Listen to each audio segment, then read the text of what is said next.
নমস্কাৰ, মই ৰাখি দে আপোনালোকৰ মাজত লৈ আহিছোঁ ভালপোৱাৰ লগত নিৰাপত্তাৰ এটি বৃহৎ সম্বন্ধৰ কথোপকথন। ব'লক শুনো আহক। সি সুধিলে, কি চাই আছ? তাই ক'লে, গভীৰ শান্ত নৈ। সি আকৌ হাঁহি এটি মাৰি ক'লে, কি যে কৈ থাক তই, ক'তনো বাগিচাৰ মাজত নৈ দেখা পালি? তাই উত্তৰত থমকি ৰল।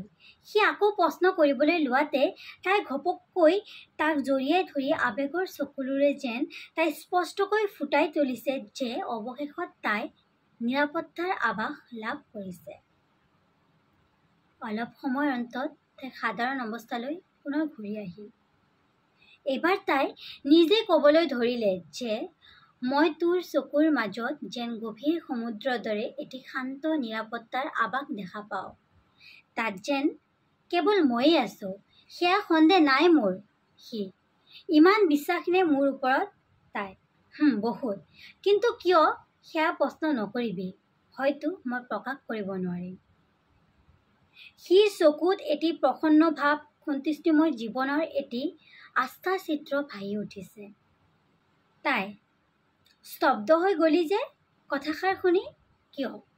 সি বৰ্তমান সময়ত শাৰীৰিক সম্বন্ধ, লালচৰ সম্বন্ধ, দুচৰিত্ৰৰ যুগত নিৰাপত্তা শব্দটিক লৈ আজিকালি সকলোৱে চিন্তিত হৈ পৰিছোঁ। এই চিন্তিত বিষয়টো যে তই মোৰ মাজত বিচাৰি পাইছ, সেয়াতকৈ বৰ্তমান যুগৰ ল'ৰা হৈ মোৰ পোৱাৰ আৰু কিনো বাকী থাকিল? তাই আচ্ছা, এতিয়ালৈকে যেনেকৈ আছ বা মোক যেনেকৈ চিন্তিত হ'ব নিদিয়, ঠিক তেনেকৈ যাতে সকলো ছোৱালীয়ে তোৰ ওচৰত নিৰাপত্তাৰ আস্থা পায়। জানো সেই বিষয়ত মোৰ গভীৰ বিশ্বাস আছে। পিছে আৰু এটা কথা থাকি গ'ল। সি কিনো ক আকৌ? তাই এটি ডাঙৰ কাম ৰাখিব পাৰিবিনে? সি আজিলৈকে তোৰ কোনো কথা নৰখাকৈ আছোনে? তাই তেন্তে শুন, তই নিজৰ নিচিনাকৈ সৎ চৰিত্ৰৱান, সৎ পথত এজন দুজনকৈ আনিবলৈ প্ৰয়াস কৰিবিনে? কি হ'ল, পাৰিবিনে?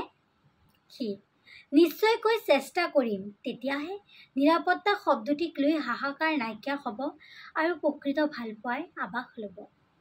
তাই তেন্তে বহুত আগন্তুক ধন্যবাদ থাকিল তোলৈ। শেষত মই বহুত ভাল পাওঁ তোক। ধন্যবাদ।